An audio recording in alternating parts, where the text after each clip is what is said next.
Alrighty, it is time for Kaiba, and he has drawn Joey. Ironically, Kaiba and Joey are going to have a match in the Seal of Orichalcos, or also known as Waking the Dragons. Their decks are similar to their Battle City, but they've had those additional cards, like Joey has his, is it Fang of Criterius he has? Kaiba has the Eye of Timaeus, or vice versa, whichever one it is. Who has who. Their cards have been added from Kaiba's perspective to begin. And, okay, Kaiba's got the Fang of Criterius. He's drawn a Shard of Greed, which is a replacement for Pot of Greed. And Pitch Dark Dragon, which goes along with Dark Blade, which he has got. So, yeah, a little bit of a change up to their decks. Their decks are a combination of the anime from the... Shard of Greed from Joey as well. It's a combination of the anime of Waking the Dragons along with, some of their previous cards in their older decks to make up the 40-card deck limit. And maybe the one or two, or like maybe the couple of handful of cards that are suited to the player to help with their deck function, or just as a little nod to another card that is like relevant to their character. Kaiba's got Paladin of White Dragon, for example. Joey's got Paladin of Red Dragon.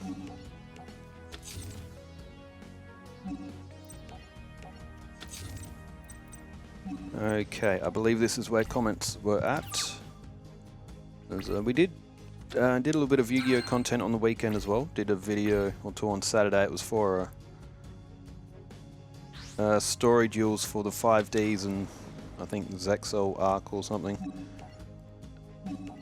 Oh, Ring of Destruction on Cybertech Alligator, which has been added to Joey's deck. Since he likes his alligator sword. But 2500, that's both players took life point damage there. Zukowski says, I remember playing one of the Yu-Gi-Oh games on the DS and you could play character decks when you beat them with a certain amount of deck with the Guardians was atrocious, especially when the Goshan Elmer thing would come up and you couldn't play it because it was banned.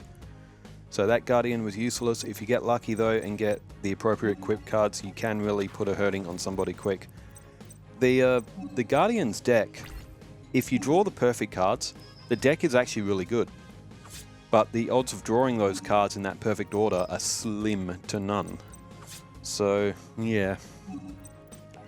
And Zukowski also says, Des Koala is a very good card. I used to pair it with Bubonic Vermin. Again, that's another good card as well.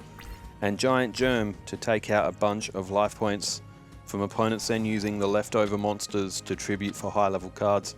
Yeah, that's a cool strategy as well. You could even, with high level cards, you can even put in like Summon Skull. It's only like a 6-star monster and it's 2500 attack. Same with that Cybertech Alligator. Again with that sort of strategy as well.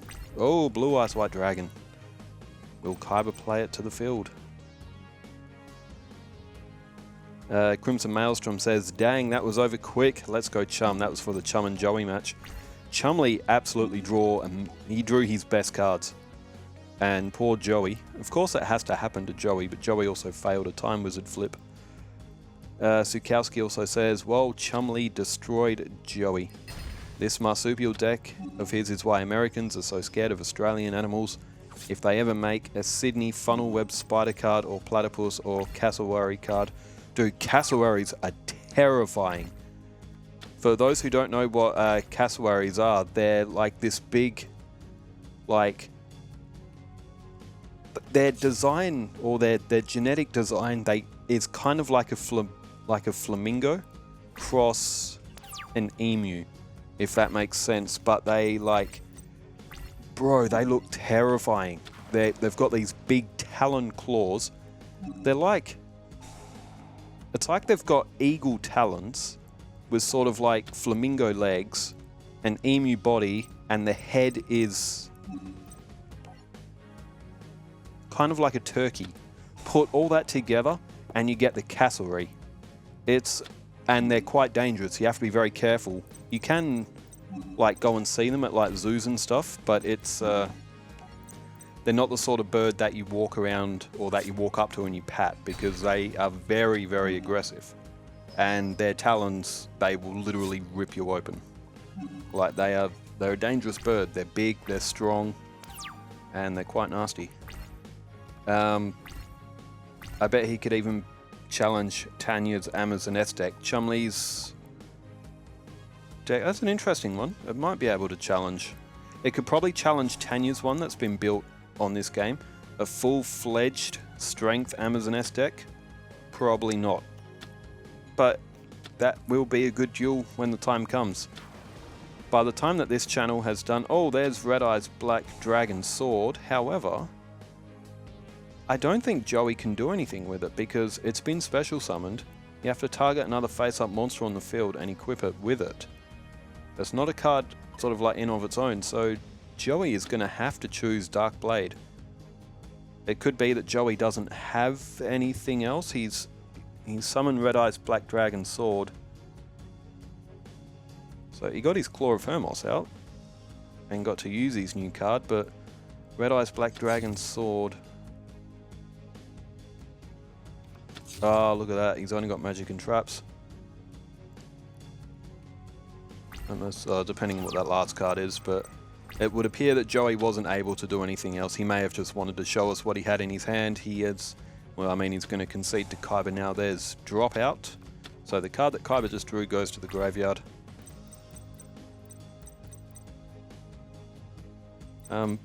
Just Google Cassowary and it will come up. But yeah, even their stare, even like their eyes when they're looking at you, you're like, ugh. Alright, so Kaiba has won this first match against Joey. And as they're setting up again, Alejandro Fernandez says, Bakura used Deerbound in the anime. It was his car created by the slaughtered spirits after his hometown of Kul Elna was raided. Their desire for revenge is what fueled Deerbound and made it really powerful. So that would have been in the last season then, I'm guessing. I've seen the last season, but I've seen it once, and literally once. SCH292 says, guess how many life points I got to pay for my car repairs? 4,823. Insert Yu-Gi-Oh! Life point sound effect. Is that 4,000? Is that 4,800? Is that American dollars? That's what I think. SCH I think is from the US. So 4,800 US. As Kaiba started off with just a defense, a little bit better of a hand this time for Joey. We're from his perspective this time. 4,800. USD to AUD is, it's just under 8 grand Australian. What did you do to your car to have it cost that much? I'm guessing for a repair that expensive, I'm guessing that there's something wrong with a timing belt or a gasket or something. Timing belts and gaskets aren't particularly expensive parts or even really that difficult to fix. The problem is that you just have to take the entire engine apart just to get to them. And then you got to put the entire engine back together. And, you know, it can be upwards of a 10-hour job. Like, to take it apart, fix it, then 10 hours to put it back together. I have had the, I've had my pistons and my head unit fixed in my car. The head was reflattened in factory. It's still the same head. It was just flattened after it warped. But the pistons were all replaced because they were pretty much buggered. My car was overheating and I kept driving it. If your car's overheating, don't drive it. Pull over, get it towed. Otherwise, car will break. Unless it was involved in like an accident or a wreck and it's been... And you have to get like bits and pieces like reshaped and stuff of the body, of course, but I am curious, what exactly is it that is getting fixed on that car? Because that's a pretty expensive fix. I think the most I've ever paid for a car repair is about $2 and that was to fix my warped head, my broken pistons. I think the head gasket was replaced as well during that fix. But I also go to a local business mechanic. I don't go through like a chain store or anything. And Jerry is like literally the best mechanic that I have ever met and that I could have ever hoped for. He's really good on price. His workmanship is like top quality. And all in all, he's just a good dude as well. Irishman. And he's fantastic. Could not recommend anyone better. Jerry, unfortunately, he lives in Australia, so if you're in the US, well, you will have to find. Hopefully there's a Jerry somewhere in the US. That's as good as a Jerry over here. So what's Joey gonna go for here? Goes with Scapegoat. Kaiba's got Blue Eyes on the field. Moonwolfie said, this is for the Raphael and Rex match. I am watching this while also listening to Free Practice 1 and 2 for the Japanese Grand Prix as they aired 10:25 PM and 1:55 AM EST in the US. Raphael and Guardians vs Rex and Dinosaurs. This might be one of the few wins he gets because I don't know if he will get opponents that end up bricking often. Probably not. I reckon Raphael will probably win 2, maybe 3 in a full-blown season. Moonwolfie also says Des Koala's flip effect can do massive amounts of damage when the opponent has 5 or 6 cards in hand, especially when done early in a duel. Joey stood no chance today, but Chum drew everything and Joey didn't. You know that card, Infinite Cards? And like, if you've got a Slifer the Sky Dragon, you want more cards in hand. It's like, my Slifer the Sky Dragon is at 10,000 attack points. What card do you have that could possibly beat this? Des Koala. That's literally the card that you can use to beat Slifer the Sky Dragon. Is, hey, Des Koala. Ping, there goes all your life points. Joe Lowe's says, the A-Forces is a real card, but its effects in the anime were different in the actual card game. While the A-Forces is in play, all warrior monsters gain 200 attack for every warrior in play. So for example, if you had a field full of warriors, each one would have an extra 1000 attack. It's a surprisingly good card for early Yu-Gi-Oh! That fell off as the games evolved, but lots of fun if you have a load of warriors all ready to charge bravely into battle. The A-Forces, I do remember that card. I think that might have been in the warrior structure deck. No, it couldn't have, otherwise I would have it on card.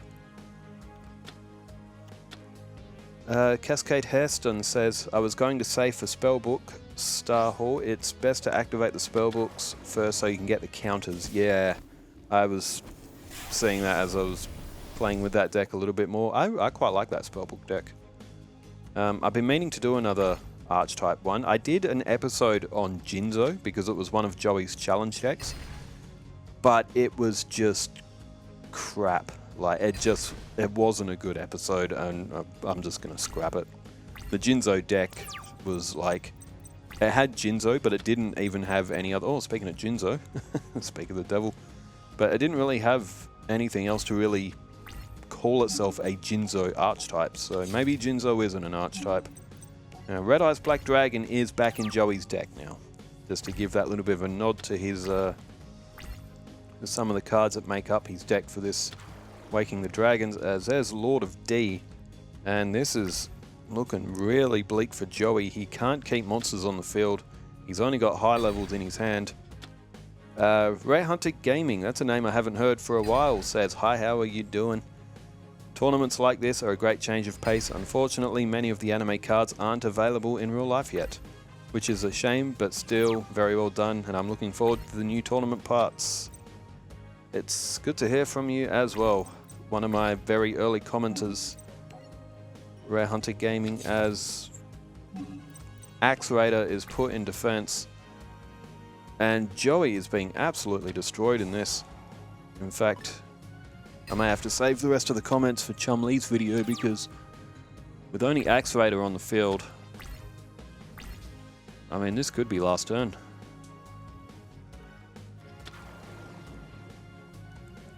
Spirit Ryu has come to the field.